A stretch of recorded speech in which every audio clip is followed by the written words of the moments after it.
মূল ফোকাসটা থাকবে কোয়ালিটি প্লেয়ার বা ইন্টারন্যাশনাল লেভেল প্লেয়ার তৈরির জন্য যে প্রসেসটা মেনটেন করা সেটা ইনশোর করা। এটা আমরা ওনাকে কোন জায়গায় ফিটিং করানো যায় এটা নিয়ে আমাদের ডিসকাশন হয়েছে। আমরা এটা খুব তাড়াতাড়ি ওনার সাথে কমিউনিকেট করে ওনাকে একটা অফার দিব। সো নাভিদ নওয়াজ আপনার ওনাকে আমরা দায়িত্ব দিব আন্ডার-23 যে কোনো একটা ক্রাইটেরিয়াতে। আসলে স্বপ্ন তো কোচিংয়ে থাকার অনেক আগে থেকেই ছিল, মানে সিলেক্টর হওয়ার আগেও কোচিংয়ে ছিলাম। আপনারা হয়তো জানেন যে আমি 2011-তে খেলা ছাড়ার পরও 3 বছর প্রিমিয়ার লিগে কোচিং করেছি, ন্যাশনাল লিগে ফার্স্ট ক্লাসে হেড করছিলাম, তারপরে সিলেকশনে আসা। 9 বছর জার্নি শেষ করে যখন অপরচুনিটি আসলো, স্পেশালি আমাদের ক্রিকেট বোর্ড যখন দেশি কোচদের প্রায়োরিটি দিচ্ছে বা ওইভাবে প্রমোট করছে, সেখান থেকে আমার এই স্বপ্নটা আবার নতুন করে জাগে যে না, আমি তাহলে কোচিংয়ে যেতে পারি। এবং সেই সুযোগটা যখন আসে, আমি ন্যাশনাল সিলেক্টর থাকা অবস্থায় কন্ট্রাক্ট শেষ হওয়ার আগে 1 বছর আগে বোর্ডের সঙ্গে কমিউনিকেশনের মাধ্যমে রিজাইন করি এবং তারপরে আন্ডার-17 করি। সো নিশ্চিতভাবেই একটা ভালো মুভ ছিল আমার লাইফে। সো সেটার মানে রিফ্লেকশনটা দেখা যাচ্ছে যে ক্রিকেট বোর্ড আমার উপর ট্রাস্ট করছে, যেখানে আন্ডার-19-এর দায়িত্ব দিচ্ছে। নিশ্চিতভাবে এটা আমার জন্য অনেক বড় একটা প্ল্যাটফর্ম। এই আন্ডার-19 দলটা নিয়ে আসলে আপনার পরিকল্পনা নেই, বিকজ আপনারা যখন আন্ডার-19 দল করেন মানে ওয়ার্ল্ড কাপের জন্য, since winning the world cup একটা পরিকল্পনা থাকে যে বিশ্বকাপ জিততেই হবে। আপনার পরিকল্পনা কি বিশ্বকাপ জিততেই হবে নাকি প্লেয়ার ডেভেলপ করতে হবে?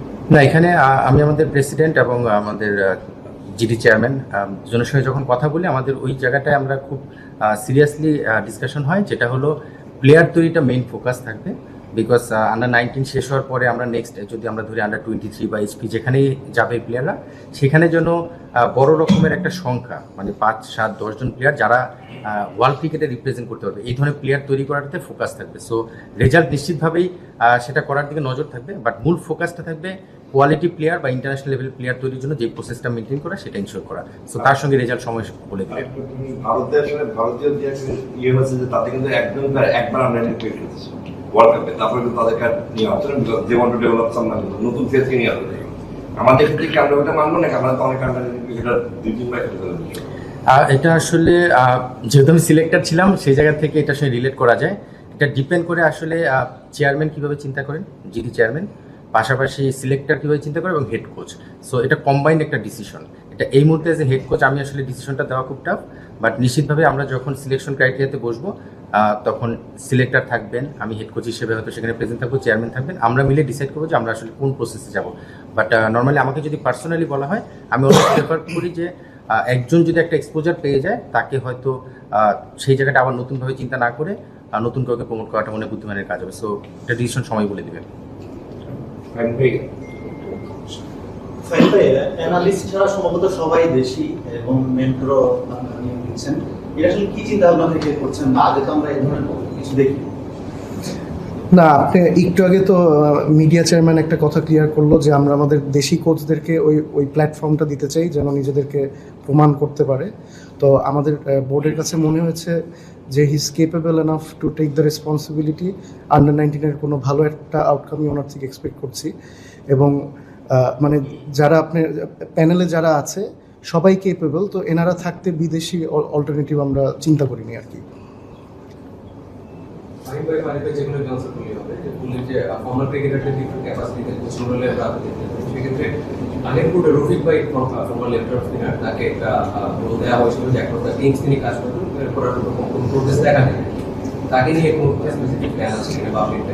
এটা আমরা ওনাকে কোন জায়গায় ফিটিং করানো যায় এটা নিয়ে আমাদের ডিসকাশন হয়েছে।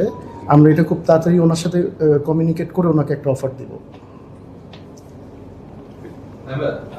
পারফরম্যান্স অ্যানালিসিস সেন্টার বা ল্যাব যেটা আপনারা করতে যাচ্ছেন, এই পুরো প্রসিডিউরটা নিয়ে মানে আমাদের তো এটা নাই, আমরা করতে যাচ্ছি। আবার একই সাথে যারা ডেভেলপ কান্ট্রি বা ক্রিকেটে যারা আসলে তাদের স্কিলকে সায়েন্টিফিক্যালি আসলে অ্যানালিসিস করছে, তাদের এটা আছে। সো ডিফারেন্সটা আসলে কোথায় হচ্ছে, এটা যদি একটু শর্টলি বলতেন আমাদের বুঝতে সুবিধা হতো। আর একটা কোয়েশ্চেন, সেটা হচ্ছে যে ন্যাশনাল টিমের এই মুহূর্তে লিডারশিপ গ্রুপ যারা, এদের সাথে আপনাদের এই ব্যাপারে ডিসকাশন হয়েছে কিনা, তাদের আউটপুটটা কি, তারা আসলে কতটা হ্যাপি বা? আমি এটার বিষয়ে আপনার আজকে থেকে আরও 1.5 বছর আগে শান্ত যখন ওয়ানডে ক্যাপ্টেন ছিল, শান্তর সাথে এটা নিয়ে অনেক ডিসকাশন হয়েছিল, আমার মানে ডিটেল ডিসকাশন হয়েছিল। কিছু প্লেয়ারদের সাথে কথা হয়েছিল, তাদের ফিডব্যাক ছিল এটা খুবই জরুরি, এটা আরও আগে হওয়া উচিত ছিল। এবং আমার সালাউদ্দিন ভাই সহ বিভিন্ন কোচ ইনক্লুডিং হান্নান ভাই যারা আপনার আমাদের প্যানেলে আছে জিডির আন্ডারে, অনেকের সাথে ডিসকাস করেই আপনার আমাদের এই জিনিসটা তৈরি করা। তো এইটা আপনার স্কিল ডেভেলপমেন্ট বলেন বা কোচদের নিড বেসিসে এখানে এসে প্লেয়ারদের নিয়ে কাজ করতে পারবে, যে কোনো টাইপের অ্যানালিসিস। ধরেন আপনার একটা কোচ একটা প্লেয়ারকে নিয়ে স্পেসিফিক আপনার ম্যাচে যে ফুটেজগুলো পাওয়া যায় বা প্রিভিয়াসলি মানে একটা স্পেসিফিক প্লেয়ারের যতগুলো ফুটেজ আছে ওর থেকে বেটার হচ্ছে আপনার সরাসরি ইনডোরে এসে আপনি ফিজিক্যালি অ্যাট প্রেজেন্ট তার কন্ডিশনটাকে মানে করা আর কি, মানে দেখা যাচাই বাছাই করা।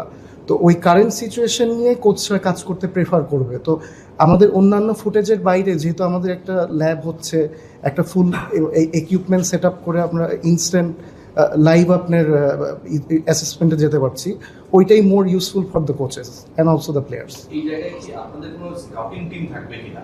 ধরেন যারা রিক্রুটেড ক্রিকেটার বা নাম যাদের ভালো ন্যাশনাল টিমে যারা খেলে, ওদের কোনো একটা সমস্যা এটা আমাদের চোখেও পড়ে, আমরা বলতে পারি যে ওর এই ঝামেলাটা হচ্ছে, ওর অ্যাকশনটা নিয়ে প্রশ্ন হয়েছে। বাট অনেক ট্যালেন্টেড ক্রিকেটার যারা আসলে ইমার্জিং, যারা আসলে এই ঢাকা বেস না, যারা হয়তো একটা রুট লেভেলে আছে, রাঙ্গামাটিতে বা বগুড়ায় আছে, বাট ওই প্লেয়ারটাকে স্কাউটিং করে যদি পিক করা হয়, যেমন মুস্তাফিজের হাতের ধরনটা কিন্তু একটু ডিফারেন্ট, মুরালি ধরনের মতো, যেটা থেকে অ্যাডভান্টেজ দেয়। সো এরকম অনেক কিছু তো আসলে আলটিমেটলি ট্যালেন্টেড ক্রিকেটাররা আছে, এদের পিক করার ক্ষেত্রে আপনাদের কোনো স্কাউটিং টিম থাকবে কিনা যে প্রপার অ্যানালিসিসের মাধ্যমে একটা ন্যাশনাল লেভেলে কাজে লাগবে? আমাদের আপনার নেশন ওয়াইড একটা স্কাউটিং টিম সবসময় থাকে। তো স্কাউটিং টিমের মাধ্যমে আপনার ওই প্রেফারেন্সগুলো আপনার কোচদের কাছে যায়, ডিস্ট্রিক্ট কোচদের কাছে যায়, ডিস্ট্রিক্ট কোচ থেকে ডিভিশন কোচ সেন্ট্রালে আসে। তো এখন একটা ডিস্ট্রিক্ট কোচ যদি মনে করে, ডিস্ট্রিক্ট কোচ না ধরেন সেন্ট্রালের কোনো কোচের কাছে কোনো একটা প্লেয়ারের রেকমেন্ডেশন আসলো যে এই ছেলেটাকে একটু দেখেন, তো আমার মনে হয় এখানে আপনার টাইম স্লট চেক করে সবসময় একটা অ্যাপয়েন্টমেন্ট নিয়ে এসে যে কোনো প্লেয়ারের সাথে কাজ করতে পারে। তাহলে আপনারা কি মনে করেন কিনা যে কোচেস এডুকেশনটা ইজ মাচ মোর ইম্পর্টেন্ট, যদি আপনারা এই প্রসেসটায় অ্যানালিসিস সেন্টার বা ল্যাব যেটা করতে যাচ্ছেন সেটাকে ইমপ্লিমেন্ট সাকসেসফুলি করার ক্ষেত্রে? কারণ যদি আপনার রুট লেভেলের কোচের ওই এডুকেশন বা ওরিয়েন্টেশনটা না থাকে প্রপারলি, যারা আসলে সে তো পিক করতে পারবে না, রাইট? আমরা আপনার একটা প্ল্যান নিয়েছি আমাদের, আপনি জানেন নাভিদ নেওয়াজ এখনও আমাদের সাথে আছেন। তো নাভিদ নেওয়াজ আপনার ওনাকে আমরা দায়িত্ব দিব আন্ডার-23 যে কোনো একটা ক্রাইটেরিয়াতে, ওইটা আমরা ডিসিশন নিয়ে আপনাদেরকে জানাবো। পাশাপাশি ওনাকে আমরা গেম এডুকেশন একটা ডিপার্টমেন্ট ওপেন করে গেম এডুকেশনের দায়িত্বটা দিচ্ছি। উনি আইসিসির সার্টিফাইড এডুকেটর। সো আগামী মাসে আমাদের একটা এডুকেশন কোর্স হচ্ছে লেভেল 2, এবং ওই কোর্সটা শেষ হওয়ার পর থেকে নাভিদ নেওয়াজ নিজেই আপনার কোর্সগুলো করাবেন। আর আপনি সামনে যে নিয়োগগুলো নতুন আপনার অ্যাপ্লিকেশনগুলো যে আমরা নিচ্ছি ডিস্ট্রিক্ট কোচদের জন্য, ওইখানে আপনার সবাইকে রিক্রুট করার পরে আমরা ফাস্ট ট্র্যাক করে লেভেল 1 তো হবেই, ওইটা তো প্রথমে করতেই হবে, আমরা ম্যাক্সিমাম 1 বছরের মধ্যে ফাস্ট ট্র্যাক করে সবাইকে লেভেল 2-তে নিয়ে আসার একটা প্ল্যান আছে। যাই হোক, এটা হচ্ছে আমাদের মূল ঘোষণা। এখন আপনাদের কোনো প্রশ্ন থাকলে প্লিজ আপনারা করতে পারেন। Thank you.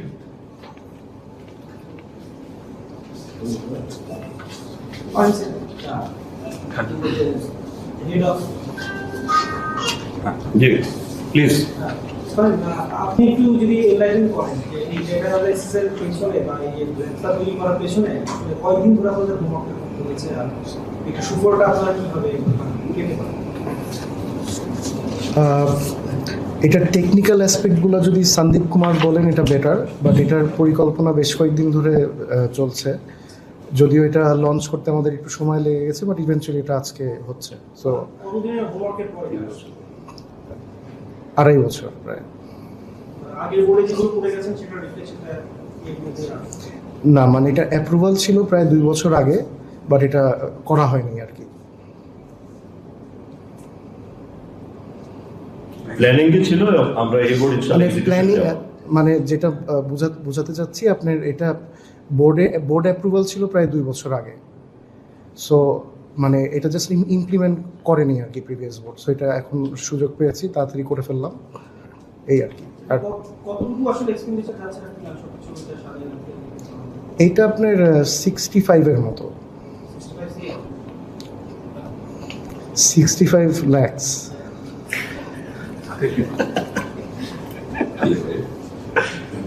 আমি কোনো ভান্ডারকে নিয়ে সেটা চিন্তা, ক্লাবটা বিভিন্ন জায়গায় সম্পৃক্ত আছে। এখন যদি আপনি আন্ডার কোচ হয়ে আসছেন, যে কি সামনে ক্লাব বা বিপিএল এসব জায়গায় থাকবেন কিনা? বিকজ এখানে একটা কনফ্লিক্ট অফ ইন্টারেস্টের ব্যাপার আছে। আমাদের নর্মাল পলিসি যেটা আপনার আমাদের বিসিবির কন্ট্রাক্টেড কোচ যারা আপনার যে বিপিএল বা ঢাকা প্রিমিয়ার লিগ যে কোনো একটা করতে পারে, সো নিয়মটা সেমই থাকবে। বাট যদি আপনার মানে কোনো টুর্নামেন্টের সাথে কনফ্লিক্ট হয় তাহলে প্রায়োরিটি হচ্ছে আন্ডার-19। আরেকটা ব্যাপার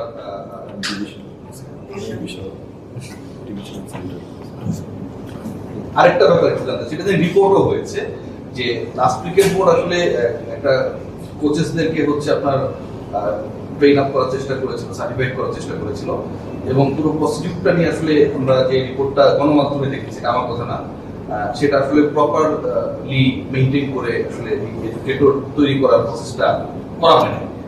এই ব্যাপারে একটু যদি ক্রিকেট বোর্ডের ক্লিয়ার অবস্থানটা জানতে পারতাম। আর দ্বিতীয় যেটা, যদি এটা না হয়ে থাকে সত্যি সত্যি, তাহলে যারা সার্টিফাইড হলেন এবং সার্টিফিকেট নিয়ে সুন্দর করে হাসি দিয়ে চলে গেলেন এখান থেকে ওই সময়টায়, তাদের আসলে সার্টিফিকেটের ভ্যালুটা কি হবে? ওটা কি আবার আপনারা রিইভ্যালুয়েট করবেন কিনা? আচ্ছা, আপনার হান্নান ভাই ওই কোর্সটাতে নিজেও পার্টিসিপেট করেছিলেন। আমাদের কাছে কিছু অবজারভেশন এসেছে। তো মানে লেভেল 3 করতে গেলে কিছু ক্রাইটেরিয়া মেনটেন করতে হয়। যেমন আপনার একটা ফার্স্ট ক্লাস টিমের সাথে কয়েক বছর কাজ করার অভিজ্ঞতা থাকতে হয়। এই ধরনের বিভিন্ন ক্রাইটেরিয়া আছে। তো আমাদের অবজারভেশনে আসছে এই ক্রাইটেরিয়াগুলো মেনটেন না করে কোর্সটা পার্টিসিপেট করতে অ্যালাউ করতে দেওয়া হয়েছে। সো আমাদের যে আইসিসি লেভেল 3 এডুকেটরটা আসবে, বিনোদ দাস, আগামী মাসে আসছে জুলাইতে, ওনাকে দিয়ে আমরা একটা রিভিউ করাবো। ওনার রেকমেন্ডেশন নিব, তারপরে সিদ্ধান্ত নিব যে পরবর্তী স্টেপ কি নেওয়া উচিত। ওটা আপাতত হেডলাইন তাহলে বলতে পারি। না, এখন তো সার্টিফিকেট তো পেয়ে গেছে, দেয়ার লেভেল 3 কোচেস। রিভিউ করার পর আমরা রেকমেন্ডেশনটা নিয়ে বোর্ডে ডিসকাস করবো। My question to Mr. Sandeep. Could you please enlighten us regarding the total operation? This analysis center is going to help all the coaches and the players. That's what that it does. And what we're going to trying to achieve is, so once the player gets in, say it's an under 14 guy coming in, and there's no analysis done on him. So we put him in the analysis and then correct his techniques, because to correct somebody's technique later in around 16 or 18, it's pretty difficult, especially for the fast bowlers. So we're trying to achieve something where we can give them the right technique analysis in the group when they start the age level crickets and things like that, to make their pace, enhance the pace, and then the landings and all the aspects, same like the batting, the bat swings and other things, body work, weight transfers and everything. So these things can be achieved through that. So where coaches can also get sort of footages and things like that, where we can compare it later when he's getting out of form or something. So we can compare it later with this comparison between what he has done in the last 3 months and what has been achieved in the last 3 months. So there will be a comparative video screen that will be giving you with the technique analysis and things like that. How many cameras will you use? So you can use any number of cameras to this, but it's all about what kind of, basically we're trying to do it with the 4 cameras. So different angles. So we can adjust the cameras according to the angles.